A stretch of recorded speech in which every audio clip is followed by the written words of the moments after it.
It's my pleasure to welcome you to the 15th edition of the fair and to this highlight talk on the present and future of the art market in India, made possible very generously by JSW.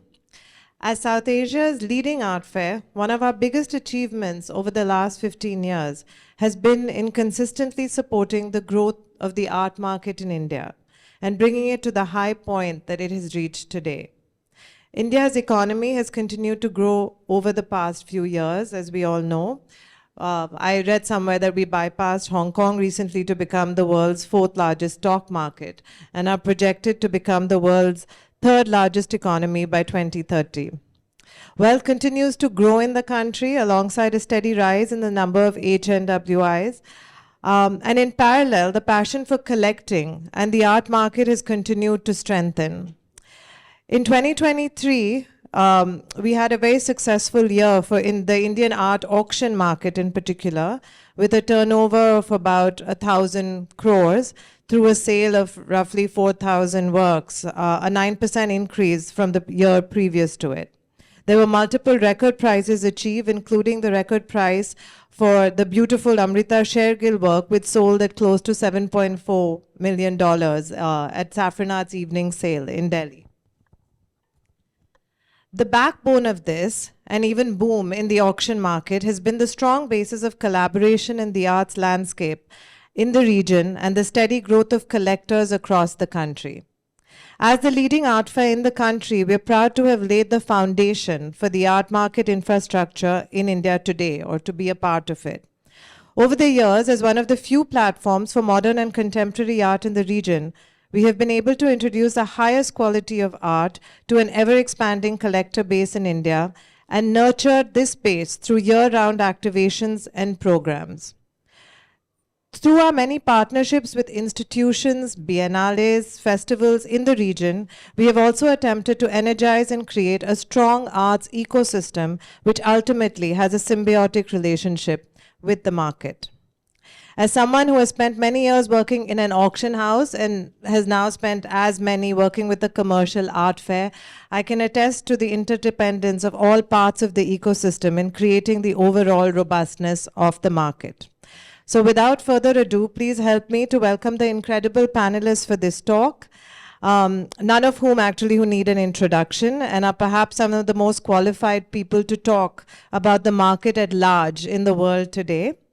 We have Darshan Mehta, President of Reliance Brands Limited, Melanie Gerlis, who is a leading art market journalist, Sonal Singh, the Managing Director of Christie's India, Aparajita Jain, Executive Director of Nature Morte Gallery, and Scott Gray, who is the CEO of Angus Montgomery Arts, and of course our wonderful moderator, Amit Gupta, the founder and editor-in-chief of STIR. Thank you. Hi. Good afternoon, everyone. Thank you, Jaya. Thank you for pulling all of us together, and thank you for a great show. Thank you, JSW, to support initiatives like these. Dialogues, conversations are extremely important, and we're going to try and talk today, and it's not just going to be us talking to each other. We invite all of you to talk to us as well. So before I ask everybody to introduce themselves in a short bite, I just want to talk about, we understand that market is an arena in which commercial dealings are conducted. It is the word transaction which, when Priya says transaction, an artful transaction, which caught my attention as a transaction in the topic that opens this possibility of discussion today to unpack with the diverse set of experts who've joined us today. What are these transactions in the context of art? When not confined to only the act of buying and selling. And Aparajita, you and I were just talking about that. Today we're talking about human transactions, emotions transactions, human resources, how they interact with an arts or any form of arts. What responsibility do we have in enabling transactions like these? And are the buyers and artists singular? Or there is diverse pluralism happening here? Or do they fit in the molds on fixed visual images, which we talk about, and which one do we think fits in? Issues of valuation, representation, globalization, consumption, production, and much more comes to the fore in this conversation. So let's unpack transactions of art vis-a-vis art of transaction. I would request all of you to just take in a few seconds, introduce yourselves to the audience, and then we're going to deep dive into our conversation. Starting with me. Hello, everyone. Thank you for joining us. It's quite a panel we have today. So I look forward to being a part of this. My name is Sonal Singh, and I have been with Christie's. I'm on my 17th year with Christie's.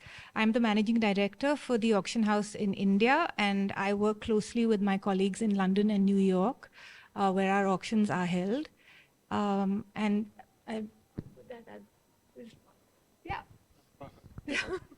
Good afternoon, everyone. I work for Angus Montgomery Arts. We're a event and exhibition business, and we have 11 art fairs across the world in Asia, Europe, and America. We're one of the leading art fair organizers, and India Art Fair is one of our fairs. India Art Fair is run by Jaya and her amazing team, although I'm quite happy to take all the credit if that's possible. But she does an amazing job in delivering this fair. And Sandy, our chairman, invested in the fair in its third year, and we're deeply rooted to India and the Indian market. So we look forward to building it and look forward to this discussion. Hi, everyone. Lovely to be here. I'm Melanie Gerlis. As Amit says, I'm an art market journalist, so I write about what these people do all day, all the time. I've been doing this since about 2006 and primarily work for the Financial Times and the Art newspaper. Hi, good afternoon, everyone. And yeah, thank you for forsaking the beautiful sun outside to join us.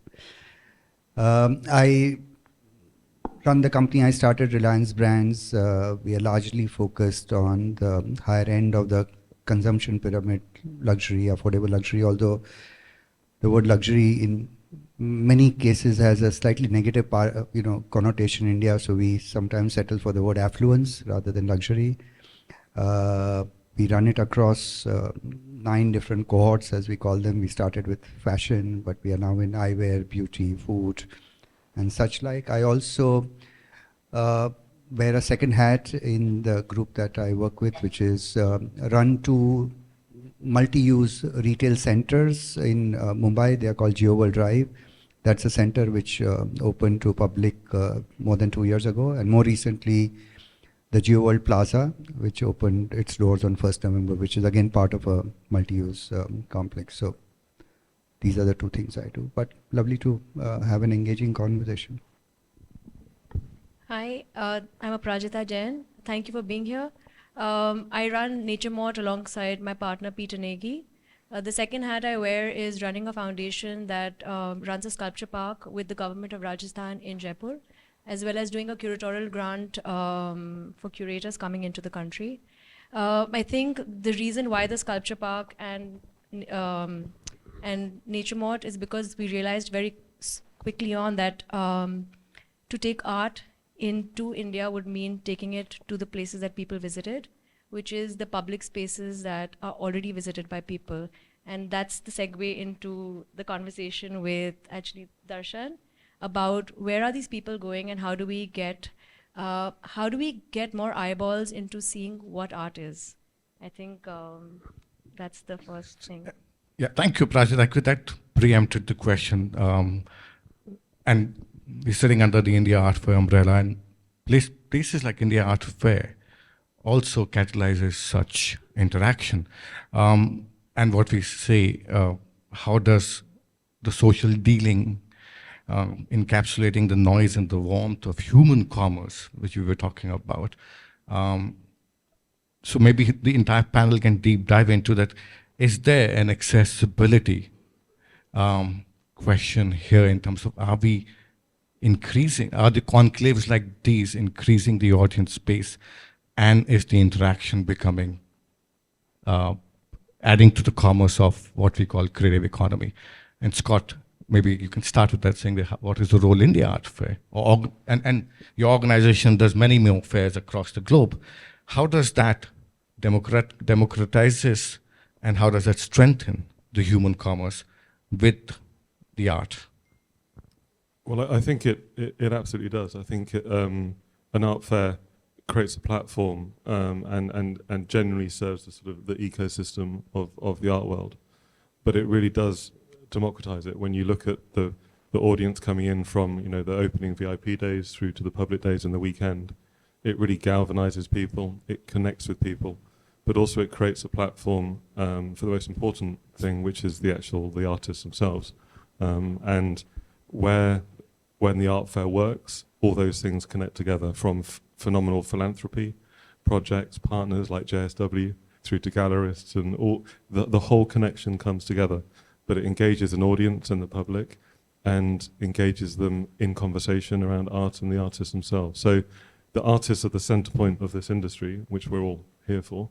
And I think it's the ability to connect them with the wider public that really makes it resonate, basically, and why art fairs serve such a sort of integral part.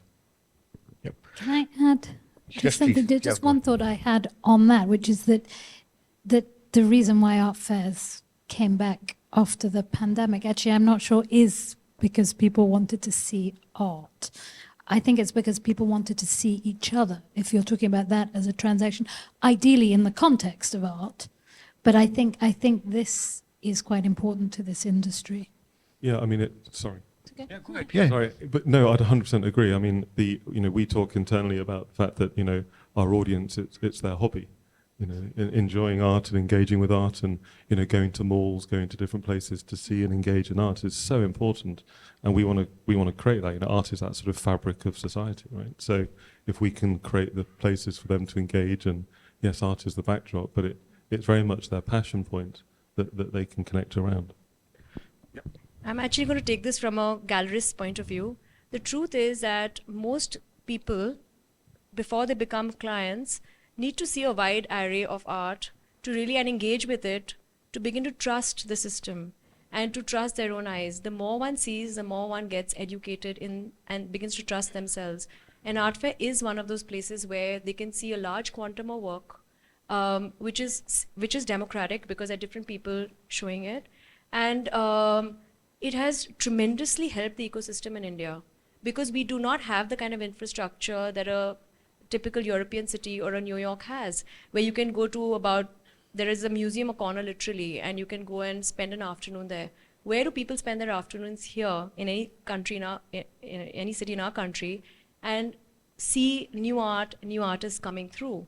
So we then have to come to focal points like the India Art Fair, and actually malls or real estate spaces to interact with it.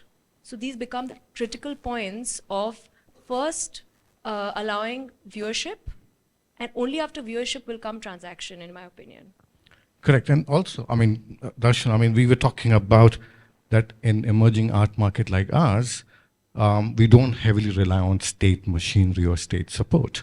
And therefore, the private museums and private destinations like what's been created with NMACC fosters a huge interaction with the arts.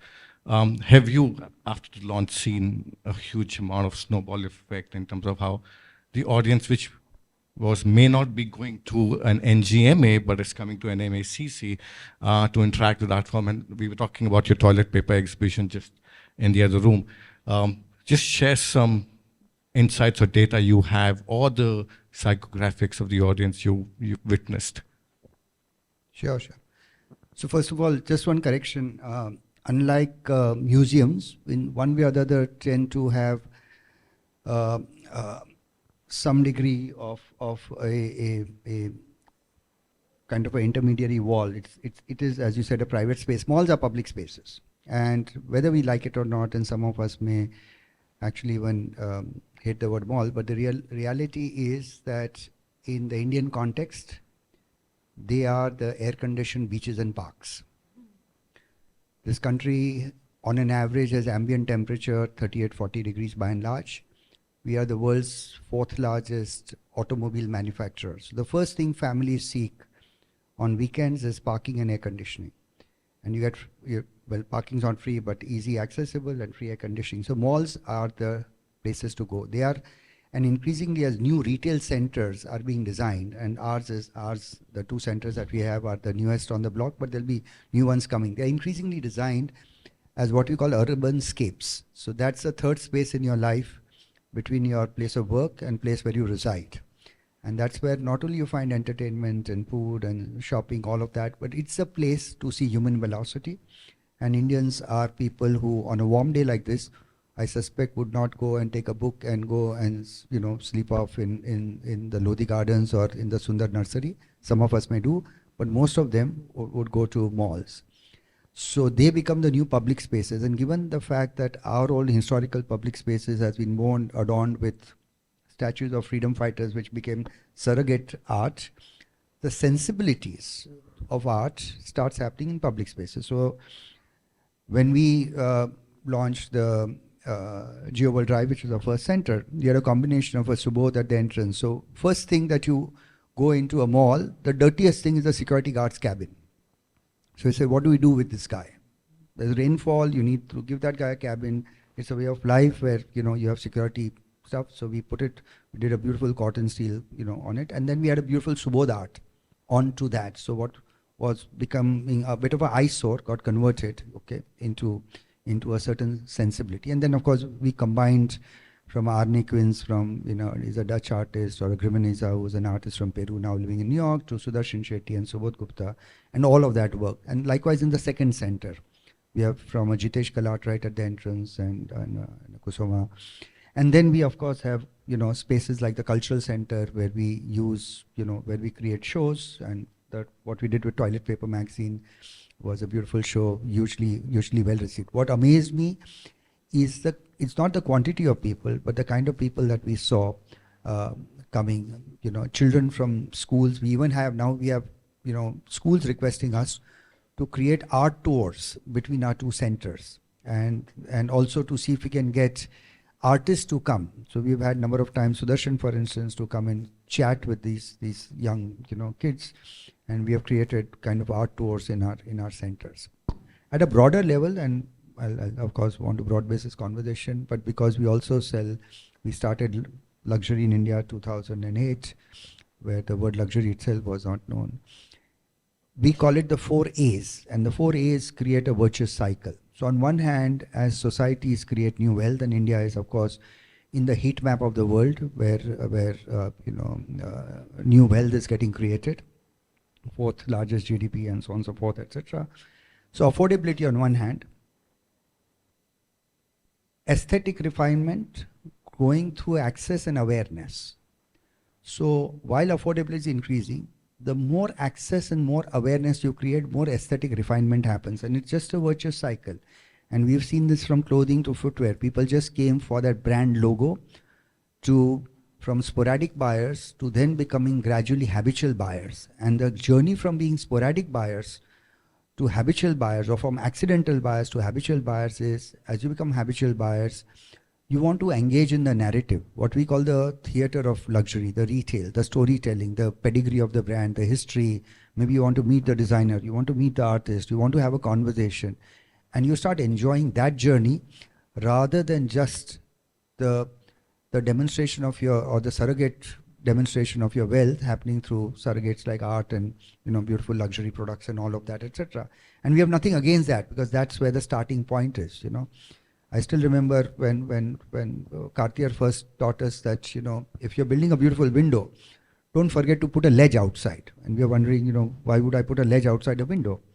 And said, well, put a ledge outside the window because where would the woman put her bag as she's watching in the window?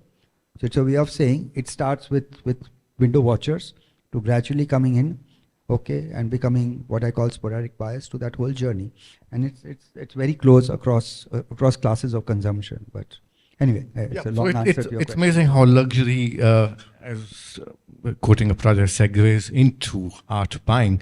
And Sonal, I mean, you have a lot of data with you. Is art from the region still widely collected by its own diaspora? And have you seen a shift um, in um, in art buying, which is not just native elites?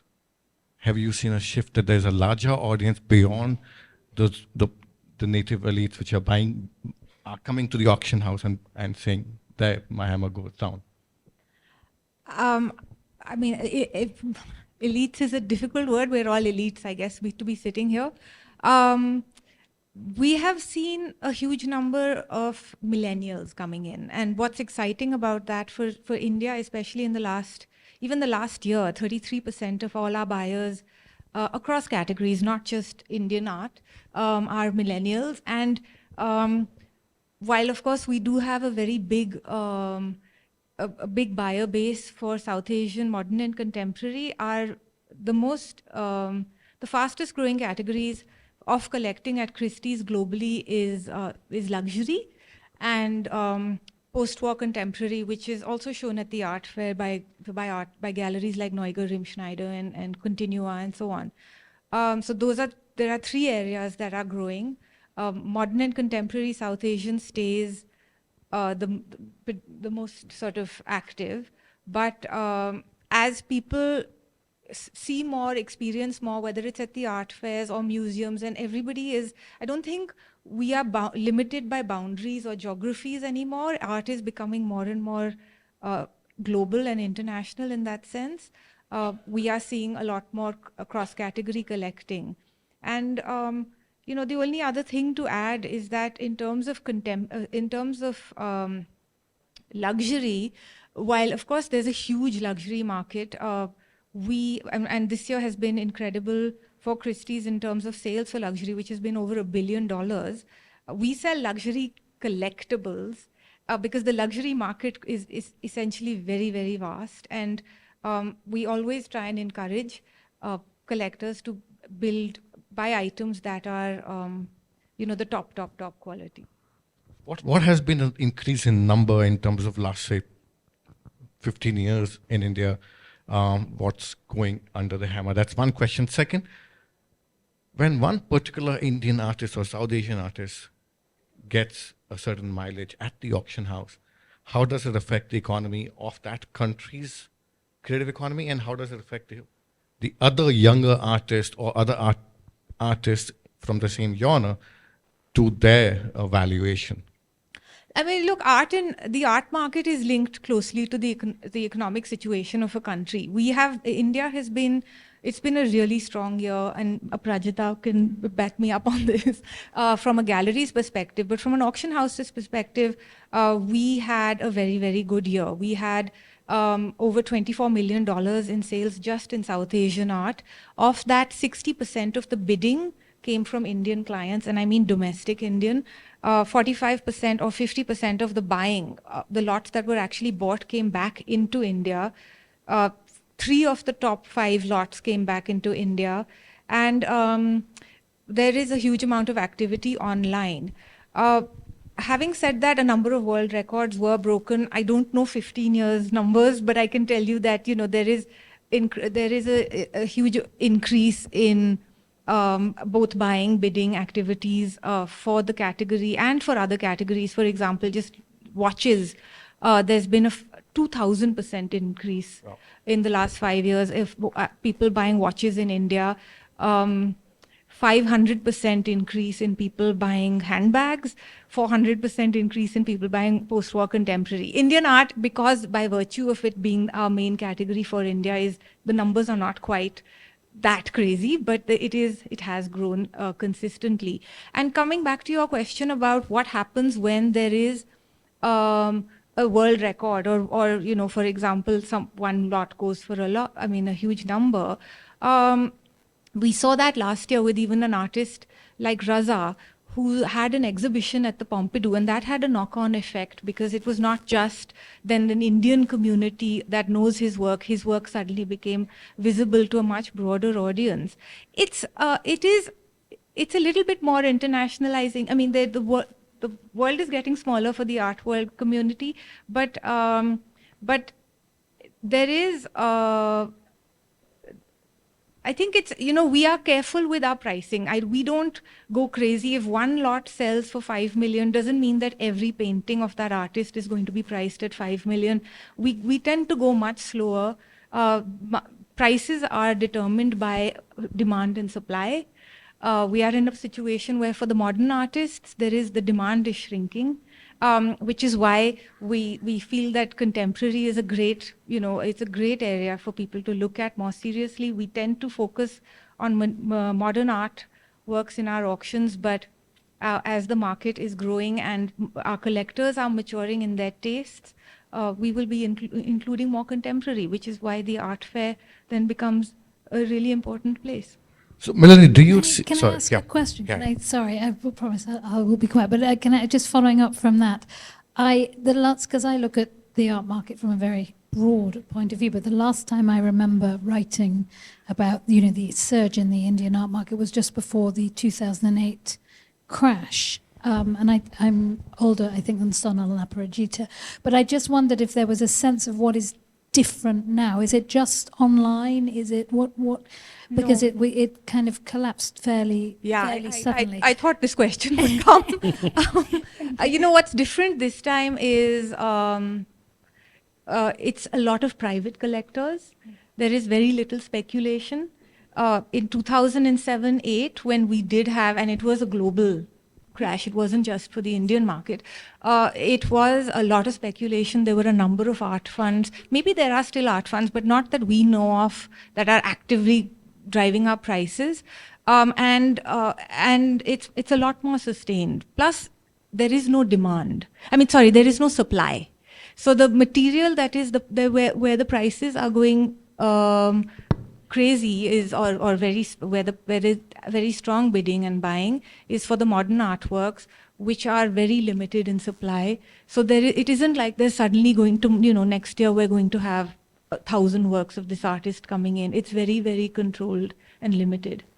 I'm also going to actually point to is that we are seeing wealth grow in all parts of the country. It's going from tier 1 to tier 2 to tier 3. So it's not our regular buyers are changing from the known faces to people who are not known, who have done extremely well. The numbers are staggering for people opening demat accounts in the country. A person who's opening a demat account means he's entering the stock market. If he's entering the stock market, means he's understanding what's going on. We're just seeing wealth percolate, and those people are starting to buy. So speculation is kind of exited, and these are going into homes or going into offices. There are a lot of people now who want better spaces. So they are not, with no disrespect, they don't want the Maruti 800. They're aspirational. They want the best that there is. They're willing to go for EMIs, and I don't know for our industry for sure, but even for luxury, I'm assuming that everybody wants to dress better. They don't want to dress cheap. They want to be fashionable. They want to be ahead of the curve. Yeah. We're seeing that in art. So I do not think that this is a bubble, because bubble is created without substance. This has substance because there is wealth. And earlier we would look at the West, I'm talking for myself, where we're looking at, yes, for museum validation, etc., but markets in India are strong. Yeah, and not only, just to add to that, it is Delhi and Bombay that remain the strongest for us in terms of buying and bidding. But now we have Calcutta, Hyderabad, Exactly. Bangalore, Madras. Surat? So many Okay, I need to places. find your clients in Surat. Indore, Surat, name it. It's Yeah. just going everywhere. Humpy?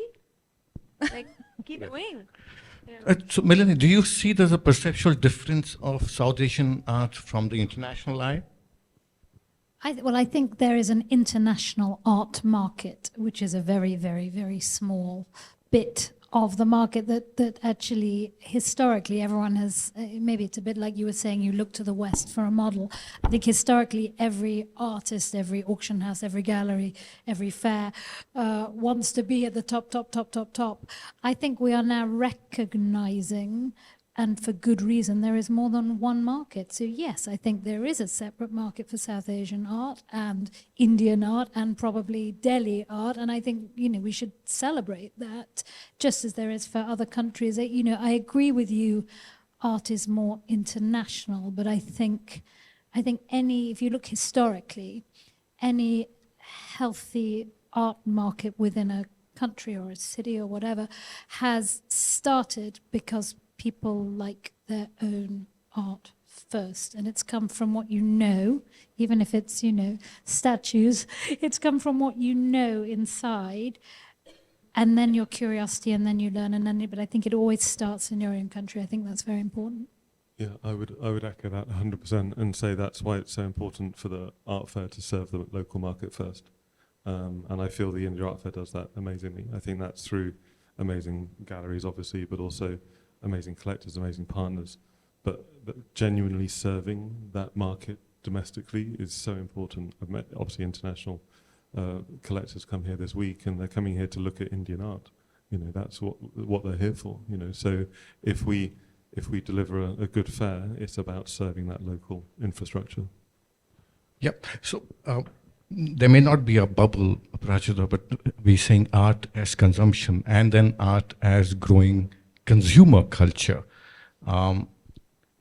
Do we need to be aware of any potential risk when it comes to what is being consumed and where do we draw a fine line between the cultural context and what is the definition of good art, and how do we keep it away from just being a luxury commodity? So even though we consider that we do high art or highly intellectual art, I don't want to diss what anybody considers as their art, because we'll be lynched on that. But the point is that whether somebody thinks that they want to own a Birkin or a Patek Philippe or a Raza or a Subodh, it's entirely on the appetite of the consumer, of the person. If they're doing a home, they definitely can't put a Patek on their walls, maybe like one clock, but they have to have art for that. So I think everything has a different requirement. I also think that buying with knowledge and taste it becomes a habit. Then it becomes a habit on how to dress, how you want your surroundings, what kind of choices you make. We work in contemporary, so of course I'm always biased towards contemporary. I think knowledge, at least for the art world, for the art ecosystem, is important, so that the problem is not who got fooled. The problem is that the person themselves feel that they didn't make the right decision eventually, because their tastes change as they become more aware. So I think that I always suggest education and awareness and seeing as much as one can to begin to define one's own taste. And the second thing is, of course, buying authentic art. And that happens generally from established players who have a lot to lose reputationally, and not buying it from fly-by-night operators. We've just seen some recent cases of people being gypped of lots of money, and people, very educated, people in powerful positions getting duped. So I always say I wouldn't know why they wouldn't just buy it in auction or from very established places, especially with moderns, and the fact that it's being sucked out of the system. There simply isn't that much material. So if there isn't, I would first do provenance checks. So in the moderns, things that where the artists are no longer living, I would just buy from reputed players in the market. But with contemporary, I would urge a lot of awareness and self-learning. There's a lot of information available online today. And then basing one's appetite on that. I can't say about collectibles. So, Darshan, in the last few years, we've noticed a huge shift in the axis of how art and luxury definitions have shifted or being defined as. And these shifting and overlapping axes have invited enough and more dialogues and debates in the art and design community. Today we're looking at growing examples of art and luxury retail collaborations. Some are being talked and criticized, some are being praised. What, according to you, are the pivotal reasons of this collaboration, and what are the radical outcomes, positive or negative, coming out of these collaborations? So if I may just take the liberty of, I didn't want to jump into that conversation, but 2 more points I want to add. One of the things that we have seen in luxury consumption, that the velocity of consumption may become more or less, but the great news for at least all of us who in one way or the other are purveyors of luxury is there's no reverse gear. Once you start flying business, then the hand touches in the economy, And of course, from private commercialism, we come down, and so on and so forth. Correct. So everything, good things in life, corrupt. So there's no reverse gear. So first, which is good news, part of the bubble. While you equally talk about the Hyderabad and all of that, we had just 2 weeks ago, one of our Italian brand partners for many years celebrating their 90th anniversary, and they have been giving platforms to artists, recognizing that there's a common storytelling, there's a common lens of let's say an aesthetic evolution or approach to whether it's luxury clothing or art, and hence they've been giving platform to artists. And for the 90th year, they collaborated with us to choose an Indian artist and her work, and she's a very young artist, and her work will soon be displayed not just at our flagship store in Mumbai, but will then move to their flagship store in Manhattan. And it's not just about the work, but it's about the thought process behind the art, all of that. So it's also zooming out to that level, and we are very happy to survive. And just a third part, when you talk about, are people buying for the right reasons? At least where we come from, we never want to take the intellectual high ground by saying, oh my God, you are a brand grabber. Okay. So 95% of the people who buy a Xenia always say a Zegna or a Zenga. And I have no business to correct them, because these are people who are super successful in their own ways. Okay. They may not know a, online jacket from something else, but they are build a big business in software or pharmaceutical or wherever they come from, etc. And they have their own evolution journey, okay? Because it's finally it's a sensibility, Yeah. So just to put in my 2 bit on this. But coming back to your your question now, so we have seen food, fashion, and art. These are 3 areas that are increasingly consuming more and more, because for these people, time is a bigger currency than money as a currency. So we are actually seeing where is their time consumption going?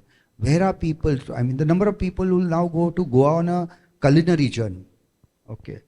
So, well, I'm deviating a bit, but food, art, the number of people I met from yesterday to today, from as customers or as, as partners. I see one of my partners right here, all of that, etc. So there is a great commonality in terms of the lens of approach as this, what I call the aesthetic refinement journey happens.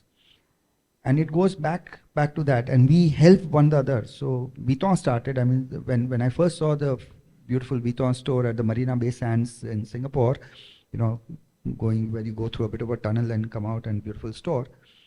But cynically, I had to say, so do you also have bags to sell? I mean, I just saw art, and I didn't see, and the Masons have been big collectors of art, and so on and so forth, and that drives that's the journey. If you go to the newly opened or not so newly opened Chauvin Blanc, in Paris, you will see some of the, it's like beyond any museum. So, a whole host of things, and just to cap that, I think who in this audience or any of us would love to go to an airport? I still love to land and go to a Mumbai airport. What they did with art and how they brought it out in the, spoke about public spaces. I think no part of the world I've seen that. And that drives, a lot of conversations, correct? So why not my stores? Why not fashion doing the same thing? And I was just telling, as we were discussing, in India, one of the brands that in some sense I inherited is a beautiful brand called Satyapal, ahead of its time. And Mr. Satyapal, when he was alive, tied up with Mr. Raza to put Raza prints on his stoles and scarves. And he also did a few limited edition saris with it. Okay. And there wasn't a better definition, because he was very, ahead of his times and built avant-garde. He picked up a garment like a sari, which is as traditional as you can get, and made it most contemporary by the prints and the boldness of those prints. And then he combined art and fashion, in that sense. So, so where's tomorrow's cultural economy headed? I mean, this is for all of us to talk about. On one hand, art has a transactional value.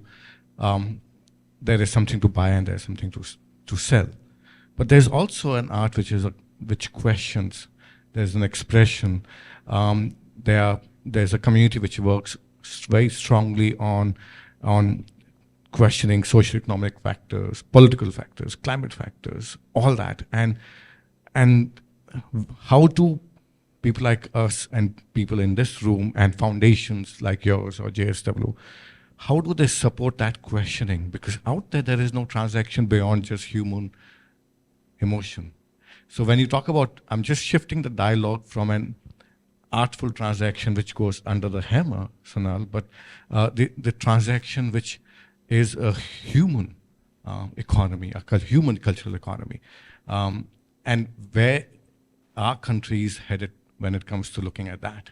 Because West, there are a lot of artists who get supported with these questions. There are a lot of art organizations which provokes probe thinking, or which is let's question, let's think, and let's probe thinking. When it comes to Indian art community and young Indian artists today who have a very strong voice, how do they become part of the cultural currency? Who you? Sonal, you go. This is for all of us I to think ponder. in Yeah. India we rely hugely on the private sector to promote, support, exhibit art. Whether it's for sale, whether there's a transaction at the end of it or not is secondary. I think we are not in a position, like Aparajita said earlier, where there is art, public art available. The Mumbai airport is a great example where you're actually you don't even realize you're walking through so much incredible art. But we need a lot more of that for art to be, for people to be able to experience and appreciate art on a much more sort of regular level. The art fair, for everything it does is incredible, but unfortunately after 5 days, we don't get, the people that our little community sees it, but then it doesn't get, unless people make an effort to come out and see the art fair, it's limited. And that is really our, where we need to, whether it's an emotional transaction or whatever it is, it's really, we're relying hugely on more and more institutions, whether it's the Humpy Lab or Gujral Foundation and a lot of people sitting here, RMZ. We need all of these spaces for people to be able to see, and that's where we nurture collections. I'm sure Geo and your luxury sector in its own way, it's inspiring, and I think the fact that something, you become aspirational, you want to buy something, whether it's a painting or a watch, and somewhere that drives your interest, and that's where your collecting journey begins. It doesn't really begin when you own an object, it begins when you see something, whether it's Dior, but and you're suddenly like, what is this and how do I get in there?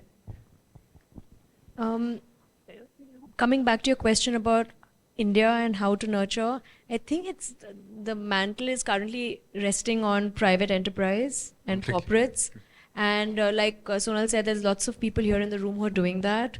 So we have recently worked with both Geo as well as RMZ, and they're both using their spaces, which are captive audiences of people coming every day, and they're slowly changing those people's interaction with their spaces every day, and so that they get more sensitized. And the more corporate sort of support that comes, the more galleries can do things. So it becomes, like he said, it's a cycle. It starts a new cycle of a new demand of the person who's going to these spaces to want more than just the basic experience of purchase. Really, I think, like he said, the attention economy is about how do you keep that person there for a little longer. And that's not going to happen because once they've purchased and they've gone, so either they'll eat or they'll stop to enjoy the environment around them, right? The purchase is increasingly becoming incidental. We have so many examples because it's, as I said, it's a urban scape. It's where you go to and then you figure out, what you'll do. So I think it's pivoting, and it's entirely, I mean, I've seen 95% safely, it's private enterprise that is going to push this. I think it's a bit more philosophically, Amit. And if I just take a kind of 40,000 feet view, and we've been watching this journey closely, and sometimes we zoom out. I think as a nation, as individuals, and as societies, our confidence on who we are increases. Okay, you are going to see that's another increasing part.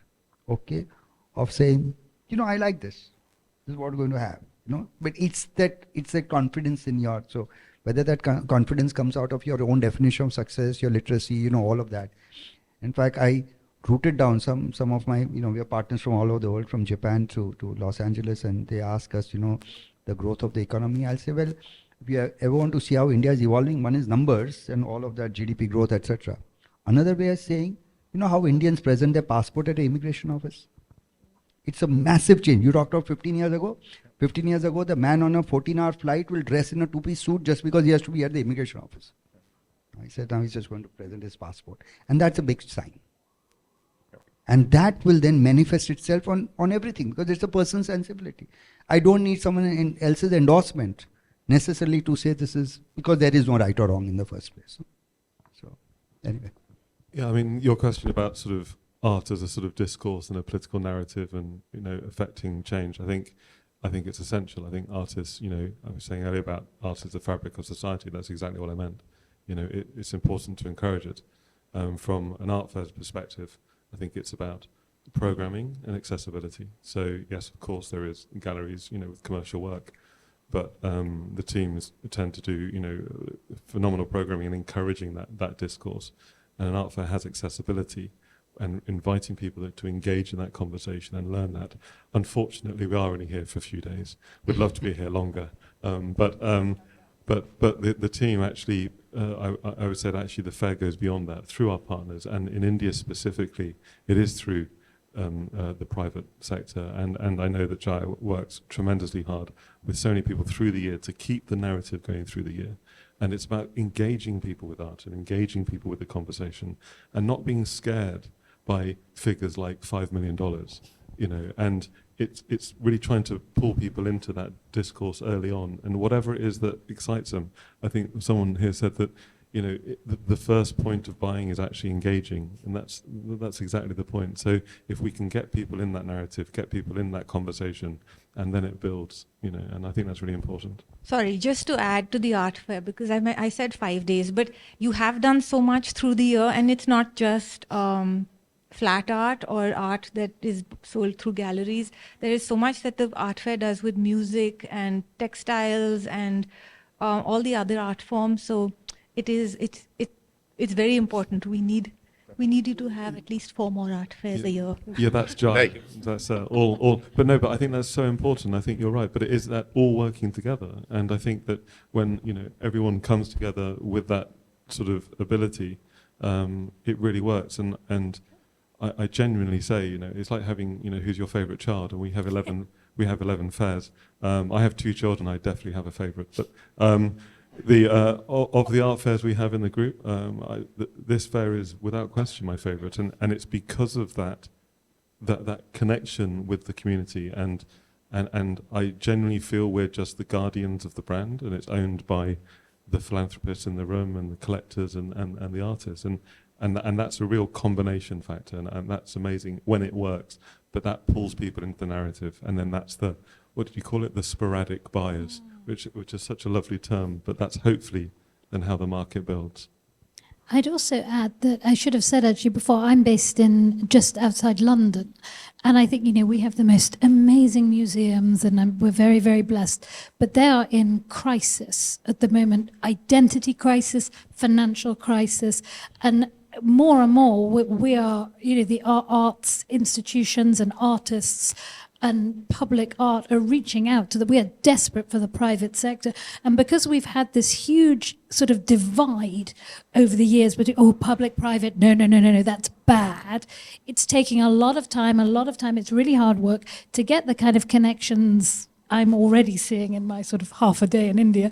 But it's very, very different from the conversations we're having. And now, the Frieze Art Fair is supporting the Venice Biennale for Great Britain, and these things just didn't used to happen. And in a way, you've leapfrogged to where we now are at, With a lot of resistance, I must say, because every time we spoke internationally about this public-private conversation or galleries with museums, it was a big negative connotation. There needs to be, I think the concern is that there needs to be some social responsibility. And in our heads, we think, oh, well, the state is socially responsible. But I think we're learning, we demand social responsibility from everyone, please. Yep. So I think we for sure on the verge. On one hand, the country is growing economically, and I strongly feel, and that we also have to think about absence or presence of the cultural commentary and how the role we all need to play to define that or put a form and shape to it, because where we are. If you look at only Indian from political scenario or social fabric scenario, a cultural commentary needs to have a very, very strong identity. People who are in this room, and I'm going to ask everybody to now come in, we only have a few minutes left for questions, right? Is that on one hand, yes, there is an amazing platform for transaction where there is various wallets being exchanged, but on the other hand, there is a huge cultural currency which we need to dwell on, and we need to ensure that we don't lose sight on the both parallel world, economy as well as the cultural currency, and both needs to support each other. And we, yes, at this point of time, rely on the private partnership more, and we hope that state contributes down the line too. Or more private people come in. That's what I think. I think really.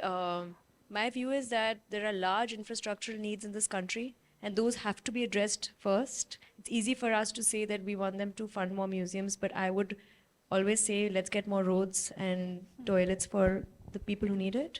I think that's needed. However, I think with private enterprise, and as we can see the growing interest and the addition, I think that's amazing. And there is this entire PPP partnership that is happening in the country. That is a possibility.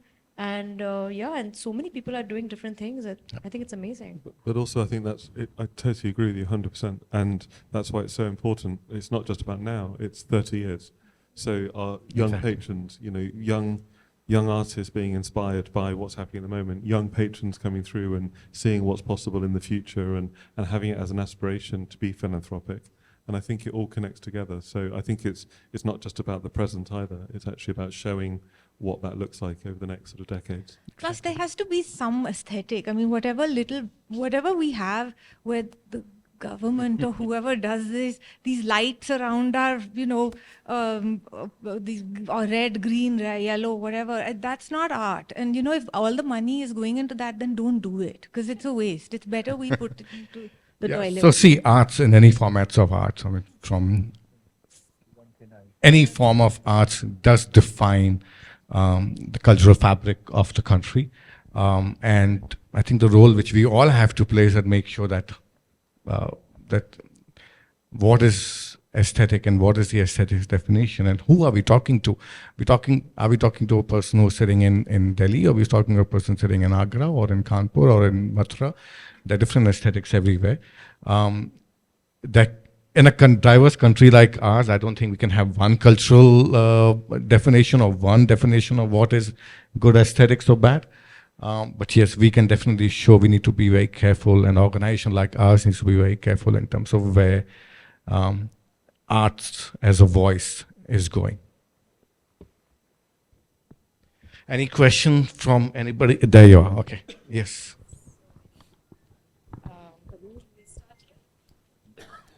Hi, thanks so much for all this. So talking about building audiences, talking about building more regional audiences, I'd love to know what could be a new intention for building up a regional audience with regional language. Why don't we have curators in Hindi? Why don't we have, or is there any plan? Has anybody thought of this? Because we're talking about art being in public spaces. We're talking about more private people coming in. And we're talking about Indore, Kanpur, Agra, all coming in. And I think there's such a huge audience there. And I think they're a little moved away because of the little divide. That's what I feel. I'd be happy to know otherwise. Thanks so much. 2000, I used to work for a gallery before this, and in 2007, I worked with an artist called Sudhir Patwardhan to do an exhibition of Maharashtrian artists all across Maharashtra, and it was only in Maharashtrian. All the text was in Marathi, and I mean, Aparajita will know more because I mean, at least for the sculpture park, we do bilingual texts, and we ensure that people can access. Of course, we can do a lot more funding permitted. Funding from ourselves, if permitted, we would have done more. But we try and keep it as democratic as possible. But of course, the sky is a limit. More can always be done. But then that's a great way of others and volunteers contributing to this entire process. There's only so much an organization can do. Correct. And also the pedagogy and education also plays a critical role in terms of Exactly. where we are and how we define the vernax of the communication. So yeah. You had. Yes. There's one there and then I'll come to you. Yeah. Hello, I'm Zora from Stir. I have a question for everyone. So when you talk about letting people in on the idea of what art is, social media is a driving vehicle. Yeah. So, like, I know the toilet paper exhibition has happened in Mumbai. I've known about it a lot. While I'm in Delhi, I've seen a lot of things on social media, like the edition of the sculpture park. I haven't gone there, but it feels like I've already seen it.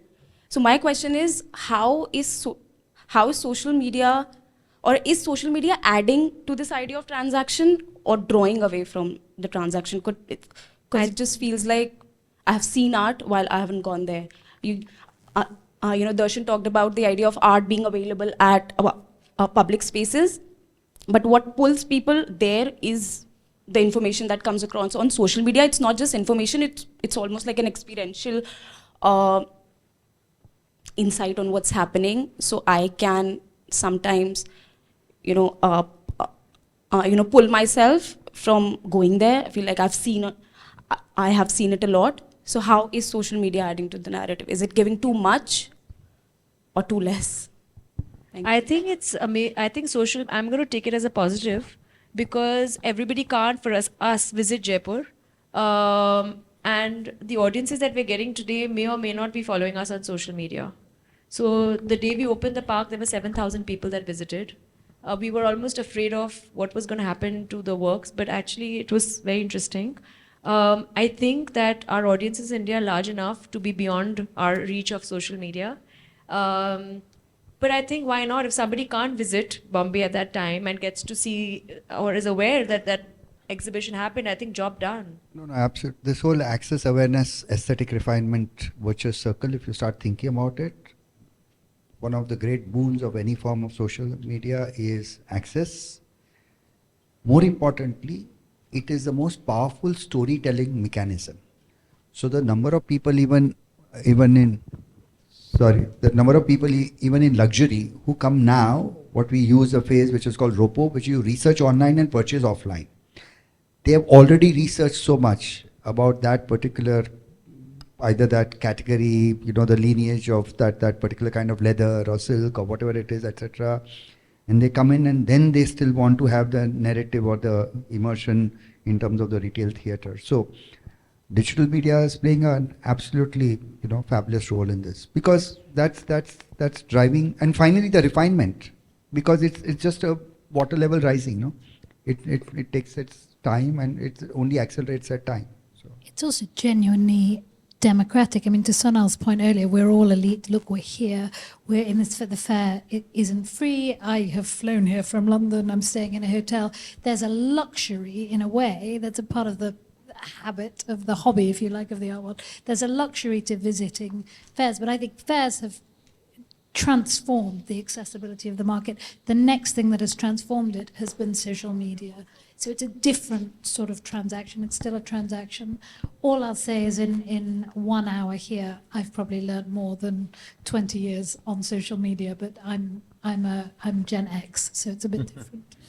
Yeah. And I mean, definitely. I mean, the nice thing about the social media is obviously, especially when the artist has got a strong narrative to say, is they're getting their message beyond these shores. So that artist is able to convey their meaning and what they're wanting to work on, and that goes globally. The shame would be if you were in Jaipur, saw it on social media, and then didn't go to the sculpture park. So I think it's exactly that. It's going if you can, but actually sending a message out to a wider audience can only be good. And since I've done all my number crunching, for Christie's 38%, there's been a 38% year-on-year increase in Gen Z activity. So, so if everybody's online, you can imagine the demographics of the people who are online and what they are seeing, and that means they're seeing, the younger audience is seeing more art. And the fact is that you saw it on social media. You did drop a currency. You did drop $1. Yeah. Anybody else? Yeah. Thank you. Oh. Do you want the microphone? Yeah, thank you. My question is to Sonal Singh, because you had given figures of the selling boom last year. And so what is your opinion about NFTs? And also the astronomical prices, are they really valid? And maybe Melanie could also answer about NFTs. How is it in your country? Yeah, thank you. I am not a specialist of NFTs, so I'm not going to answer that question. I meant in selling terms, It's obviously a category that we sell. We have sold last year as well.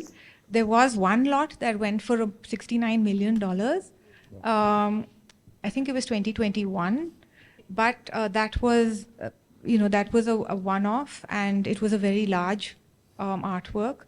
But we have continued selling NFTs, and it is an area that we are invested in. In fact, Christie's does an art and tech conference every year, and we are looking very seriously at AI and all the other sort of parallel avenues of art. But I don't want to answer something I don't understand very well myself.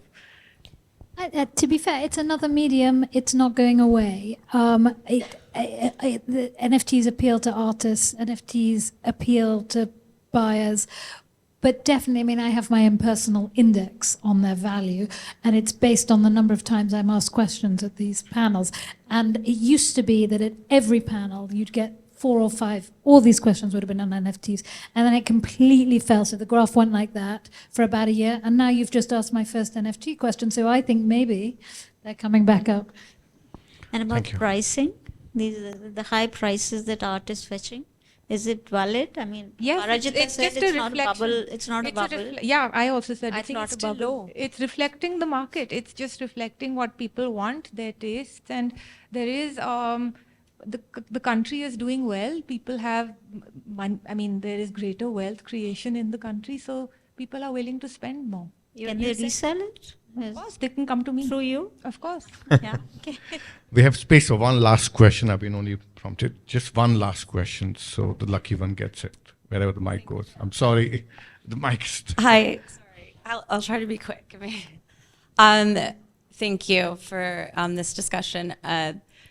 The massive population of India and the growing wealth here is often cited as reasons why it might become an established art market. And as you've all discussed and addressed, it obviously takes much more than that. And listening to your thoughts about exposure and education and awareness, I'm just curious how important you think it is for international galleries that already have a global presence, especially ones that have physical locations in other parts of Asia, how important you think it is for them to have a physical presence here to help build that cultural currency, and if you foresee that happening at all, especially ones that have a sort of parallel with the luxury market already. Scott, you want to take that on? From my side, I think it's really important, and it encourages people. Someone was saying earlier about, it's about almost giving faith and provenance to what people are buying, and I think that's what an art fair does. It's what an auction house does, and what galleries do, And I think the more we can build the market, the more we can strengthen the market, the more we can encourage young collectors, young buyers, engagement, access, everything, programming, the whole ecosystem. Everyone sitting here is part of that ecosystem, and the more that comes together, then the market builds, and then the more internationals have faith in that and that support in that, because they see the infrastructure, and then that then further gives faith to the buyers. But I would also say that the one thing I really love is hopefully then giving faith to young artists, because young artists needs to see a route.